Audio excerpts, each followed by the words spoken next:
Hello everyone, welcome back to our YouTube channel. आप सब कैसे हैं? I hope you are doing good. मैं भी बिल्कुल ठीक हूँ और मैं अभी हूँ बीड़ में, जो कि पालमपुर के नज़दीक में है, हिमाचल प्रदेश में। और अभी मैं धर्मशाला जा रही हूँ, पापा भी साथ में आए हैं। तो वहाँ हमें एक कॉफ़ी टॉक के लिए इनवाइट किया गया है, जिसमें क्लाइमेट, स्पोर्ट्स और इन्वायरमेंट के बारे में बात होगी। तो चलिए मैं रेडी होती हूँ। मैं वॉइस ओवर्स ही कर रही हूँ क्योंकि यहाँ पर मेरी आवाज़ बहुत गूंज रही है, तो सोचा वॉइस ओवर्स ही करती हूँ। और ये छोटा सा मिरर मुझे ज्योतिका दीदी और रजत भैया ने शादी के जो गिफ्ट्स में जो मेकअप बॉक्स होता है उसमें गिफ्ट किया था। अब मैं इसे हर जगह ले जाती हूँ क्योंकि छोटा सा क्यूट सा है। और पिछले 1 साल से मैं स्किन केयर कर रही हूँ, तो अभी फेस सीरम लगा रही हूँ क्योंकि स्कीइंग करते हुए विंटर्स में ऐसे ही स्किन की बैंड बच जाती है, तो सोचा थोड़ा बहुत स्किन केयर कर लेते हैं। और मैं पूरी तरह से रेडी हो चुकी हूँ। ब्लेज़र के अंदर से मैंने हाई नेक पहन लिया है क्योंकि यहाँ पर बहुत ठंड है अभी भी। चलिए अब मैं बूट्स पहन रही हूँ। अब चलती हूँ नीचे, पापा इंतज़ार कर रहे होंगे। So let's go. हम रुके थे होटल सूर्य क्लासिक में, जो कि बीड़ के बिल्कुल सेंटर में है। और आपको पता ही होगा कि बीड़ पैराग्लाइडिंग के लिए बहुत फेमस है, तो पापा तो यहाँ आते ही रहते हैं और पिछले साल से मैं भी आ रही हूँ। तो चलिए अब चलते हैं धर्मशाला की तरफ। और यहाँ पर आप देख सकते हैं कि धौलाधार रेंज हमारे सामने दिख रही है। इतने सुंदर माउंटेन्स हैं और ये धर्मशाला तक यही रेंज चलती है और बहुत सुंदर नज़ारे दिखने को मिल रहे हैं। और मुझे सच में बिल्कुल आइडिया नहीं था कि धर्मशाला इतना सुंदर हो सकता है, क्योंकि यहाँ की खास बात आप देख सकते हैं कि एक तरफ यहाँ पर इतने बड़े बड़े माउंटेन्स हैं जहाँ की बर्फ़ आप देख सकते हैं और दूसरी तरफ बिल्कुल आगे को प्लेन है। तो हम पहुंच गए हैं होटल इनक्लोविया, जहां पर ब्रिटिश डेप्यूटी हाई कमिश्नर ने हमें इनवाइट किया है कॉफ़ी टॉक के लिए। तो सबसे पहले हमें मिले राजिंदर जी, जो कि political press and projects adviser है ब्रिटिश हाई कमीशन के। तो हमने उनके साथ ब्रेकफास्ट किया। जैसे ही मुझे इस मीटिंग के लिए फ़ोन आया था, मैंने झटपट से हाँ बोल दिया था, क्योंकि आपको पता ही है क्लाइमेट चेंज की वजह से विंटर स्पोर्ट्स पे इस बार कितना अफेक्ट हुआ, क्योंकि बर्फ़ बहुत लेट गिरी है। तो इनसे मिलिए, ये है British deputy high commissioner miss Caroline Robert, और साथ में 2 वेस्ट वॉरियर्स भी हैं। तो इस मीटिंग में हमने वेस्ट मैनेजमेंट, क्लाइमेट चेंज और किस तरह से स्पोर्ट्स क्लाइमेट चेंज की वजह से अफेक्ट हो रहा है, ये सब चीज़ें डिस्कस की और मिल के कुछ सल्यूशंस ढूंढ निकाले हैं और बहुत ही जल्द उनमें काम शुरू करने वाले हैं। तो सेशन ख़त्म होके मैं बाहर आ गई। आई एम सॉरी, मैं ज़्यादा कुछ शूट नहीं कर पाई क्योंकि ऐसे ऑफिशियल इवेंट्स को शूट करना मेरे लिए थोड़ा मुश्किल है। शायद मुझे टाइम लगेगा, या फिर हम ऑफिशियल चीज़ों को ऑफिशियल ही रहने देते हैं। तो अब हम आ गए हैं धर्मशाला के क्रिकेट स्टेडियम की तरफ, और आप देख सकते हैं यहाँ पर लोगों ने T shirts, hats, P caps सब कुछ बेचने के लिए रखी है और लोग ख़रीद भी रहे हैं। तो चलिए अंदर जाके देखते हैं कैसा है। और यहाँ देखिए कितनी सुंदर पेंटिंग्स पूरे ग्राउंड के चारों तरफ बनाई हुई है क्रिकेट की।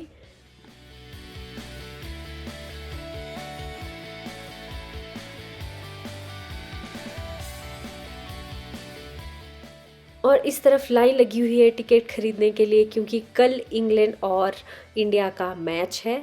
हम खड़े हैं गेट नंबर 1 के पास, क्योंकि यहाँ पर बहुत सारे गेट्स हैं चारों तरफ। तो राजेंद्र जी का वेट कर रहे हैं, वो हमें लेने आने वाले हैं। तो चलिए अब हम अंदर घुस गए हैं, तो जाके देखते हैं। मैं भी पहली बार जा रही हूँ तो एक्साइटेड हूँ कि अंदर कैसा होगा। और यहाँ पर काफ़ी सिक्योरिटी है, क्योंकि इंडिया टीम और इंग्लैंड की टीम ऑलरेडी यहाँ पर प्रैक्टिस कर रही थी आज। और अंदर यहाँ पर मेमोरेबल मोमेंट्स की पिक्चर्स लगाई हुई हैं। तो अब हम ऊपर वाले फ्लोर में जा रहे हैं, और यहाँ पर भी आप देख सकते हैं बहुत सारी पिक्चर्स हैं जो कि इनके हिट मोमेंट्स हैं, कुछ एक्शन पिक्चर्स हैं, अचीवमेंट्स की पिक्चर्स हैं और कुछ प्लेयर्स की पिक्चर्स हैं। एंड लुक एट दिस, वाह! मैं पहली बार इस ग्राउंड को देख रही हूँ और ये इतना सुंदर है। सामने बर्फ़ वाले पहाड़ और नीचे ग्रीन स्पोर्ट्स ग्राउंड। सच में लोग सही कहते हैं कि ये दुनिया का सबसे सुंदर स्पोर्ट्स ग्राउंड है। तो अभी यहाँ पर प्रैक्टिस चल रही थी और आप देख सकते हैं वहाँ पर इंडिया के और कुछ इंग्लैंड के प्लेयर्स हैं। और हर जगह ज़ोरों शोरों से तैयारियां चल रही है कल के मैच की। सब सामान यहाँ से वहाँ लेके जा रहे हैं। उसके बाद हम निकल गए मैक्लोडगंज की तरफ घूमने के लिए। और एक बात तो है, यहाँ के रोड्स बहुत सुंदर है, बहुत सुंदर सुंदर नज़ारे दिखने को मिल रहे हैं। और आपको पता होगा दलाई लामा जी भी मैक्लोडगंज में ही रहते हैं। और ये हम पता नहीं गलती से कौन सी गली में घुस गए हैं, ये तो मॉल रोड जैसा लग रहा है, शायद गलती हो गई है हमसे। और आप देख सकते हैं यहाँ पर बहुत सारे फॉरेनर्स हैं, शायद सब मैच देखने के लिए आए हैं इसलिए ज़्यादा लग रहे हैं। और अब हम जा रहे हैं एक सुंदर सी जगह में जिसका नाम है नरवाना। ये धर्मशाला से सिर्फ 8 किलोमीटर्स है। और यहाँ हम जा रहे हैं व्यू माउंट ग्लैम्पिंग में, जो कि एक बहुत सुंदर जगह है। आप देख सकते हैं बिल्कुल पहाड़ों के बीच में ये कैंपिंग बनाई हुई है। ये स्विस कैंप्स हैं, जो कि लग्जरी कैंप्स जिनको बोला जाता है। कि सबसे सुंदर चीज़ है ये सनसेट। आप देखिए कितना सुंदर लग रहा है, बहुत पीसफुल। और यहाँ पर पानी के लिए भी इन्होंने जगह बनाई है, बहुत नेचुरल सी, लेकिन अभी इसमें पानी नहीं है। कुछ स्पोर्ट्स एक्टिविटीज़ भी इन्होंने यहाँ पे इंस्टॉल की है। फिर हमने यहाँ के ओनर और भैया के साथ चाय पी और कुछ स्नैक्स लिए। और अब है अपने रूम की तरफ जाने का टाइम। तो चलिए देखते हैं कैसा हमारा लग्जरी टेंट है। आप देख सकते हैं यहाँ कितना क्रिएटिव बनाया है इन्होंने। इस तरफ पूल भी है छोटा सा, लेकिन अभी यहाँ पर पानी नहीं है। लेकिन चलिए ऊपर जाते हैं और देखिए कितना नीट एंड क्लीन सब कुछ दिख रहा है। आई एम एक्साइटेड, जब यह ग्रीन होता होगा तो कितना सुंदर लगता होगा। और ये पापा का टेंट है और वो वाला मेरा है। तो चलिए अंदर जाके देखते हैं कैसा है। और सनलाइट भी इस टाइम पे बहुत अच्छी आ रही है, बिल्कुल गोल्डन आवर वाली मोमेंट है अभी। ओह वाह, तो मेरे बैग्स ऑलरेडी यहाँ आ गए हैं। So beautiful. और इसमें बहुत सारी खिड़कियाँ भी हैं, जिसमें एक खिड़की सबसे बड़ी है जहाँ से आप बाहर का नज़ारा देख सकते हैं। कपड़े रखने के लिए भी जगह है और वॉशरूम भी काफ़ी बड़ा और नीट एंड क्लीन लग रहा है।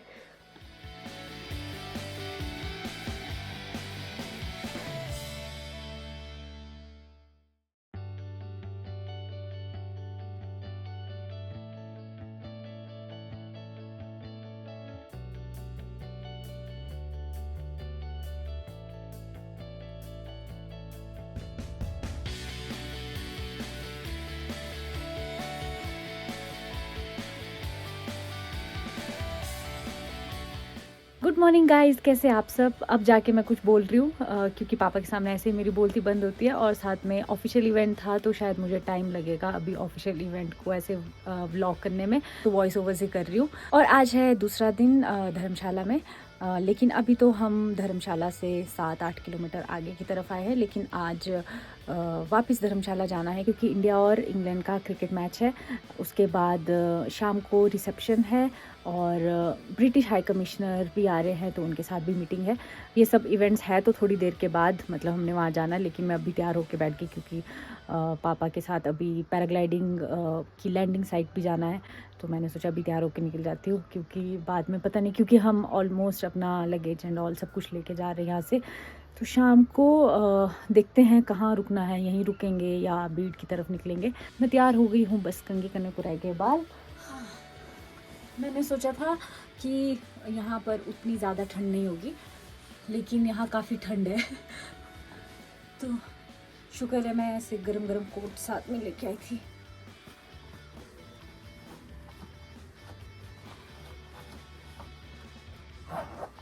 और मैं पापा का फौजी वाला बैग लाई हूँ इस बार, बिल्कुल मैच कर रहा मेरे साथ ये। और यहाँ देखिए बॉन फायर का फायर प्लेस इतना सुंदर और क्रिएटिव बनाया है इन्होंने। और यहाँ पर बच्चों के लिए ट्रैम्पोलिन भी है और वहाँ नीचे इनका रेस्टोरेंट है। चलो जाके देखते हैं कि रेस्टोरेंट कैसा है। तो चलिए अंदर जाते हैं।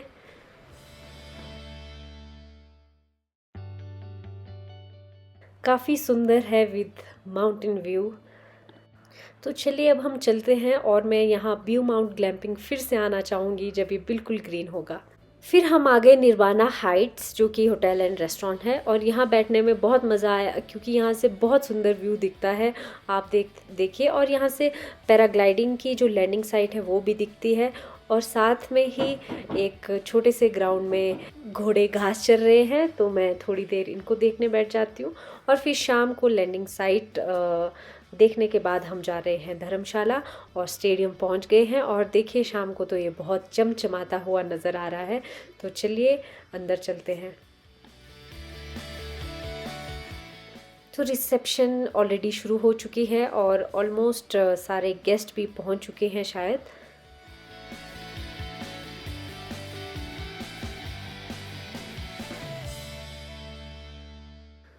Breads and dry fruits already रख दिए हैं, तो शायद सैलेड और खाना भी थोड़ी देर में लग जाएगा। और यहाँ आके क्रिकेट की मुझे बहुत सारी बातें समझ में आ रही है। उसके बाद हमें एक क्रिकेट की वीडियो दिखाई गई जिसमें कि क्रिकेट की हिस्ट्री बताई और किस तरह से अनुराग ठाकुर जी का सहयोग रहा है हिमाचल क्रिकेट में। और कुछ वीडियोस दिखाई जब इंग्लैंड पिछली बार धर्मशाला में मैच खेला था, और कुछ हिमाचल की हस्तियां जो क्रिकेट में हैं, जिसमें सुषमा दीदी का नाम भी था। हेलो सुषमा दी। तो इनसे मिलिए, ये है British high commissioner mister Alex. तो इनकी स्पीच काफ़ी अच्छी थी और इंटरैक्टिव थी, और फिर इन्हें सम्मानित किया गया। और कैरोलाइन, जिनसे आप ऑलरेडी मिल चुके हैं, उनकी स्पीच हुई, जो कि डिप्यूटी हाई कमिश्नर है। उसके बाद इन्हें भी सम्मानित किया गया। उसके बाद मिस कैरोलाइन ने अरुण धूमल जी को फेलिसिटेट किया, जो कि IPL के चेयरमैन हैं और अनुराग ठाकुर जी के भाई भी हैं। तो बहुत सारे लोगों के साथ यहाँ पर मिलना हुआ। कुल्लू से भी कुछ लोग आए थे और मिस्टर एलेक्स के साथ भी एक छोटी सी मीटिंग हुई और उनके साथ ये यादगार फ़ोटो ली। अरुण धूमल जी के साथ भी हम पहली बार मिल रहे थे। तो चलिए अब हम वापस बीड़ जा रहे हैं, और रास्ते में देखो बैजनाथ इतना सुंदर सजाया हुआ है, बहुत चमचमाता हुआ लग रहा है। मैं फाइनली बीड़ पहुंच गई हूँ। 1.5 घंटा लगा धर्मशाला से बीड़ तक के लिए। ये वैसे बहुत जल्दी पहुंच गए हम, क्योंकि अभी रात को ज़्यादा ट्रैफिक नहीं था। तो आज का दिन मेरे लिए भी कुछ नया था, क्योंकि क्रिकेट के लोगों के साथ, मतलब इतने सारे लोगों के साथ मैं एक साथ कभी नहीं मिली थी। तो बहुत कुछ नया सीखने को मिला, क्योंकि आज तक एडवेंचर स्पोर्ट्स वाले लोगों के साथ ही मुलाकात हुई है। मैं चाहती हूँ कि जिस तरह से क्रिकेट को हमारे देश में, प्रदेश में इम्पोर्टेंस दी जाती है, क्रिकेट के लिए फैसिलिटीज़ है, इंफ्रास्ट्रक्चर है, वैसा बाकी स्पोर्ट्स के लिए भी हो। क्योंकि जितनी अच्छी फैसिलिटीज़ स्पोर्ट्स के लिए होगी, उतने ही ज़्यादा एथलीट्स, स्पोर्ट्स पर्सन उभर कर आएंगे और हमारे प्रदेश, देश का नाम रोशन करेंगे, देश का झंडा ऊंचाइयों तक लेके जाएंगे। तो यस, इसी नोट के साथ मैं आज का व्लॉग ख़त्म करती हूँ। आई hope you enjoyed this vlog. अब मिलते हैं नेक्स्ट व्लॉग में, तब तक के लिए बाय बाय।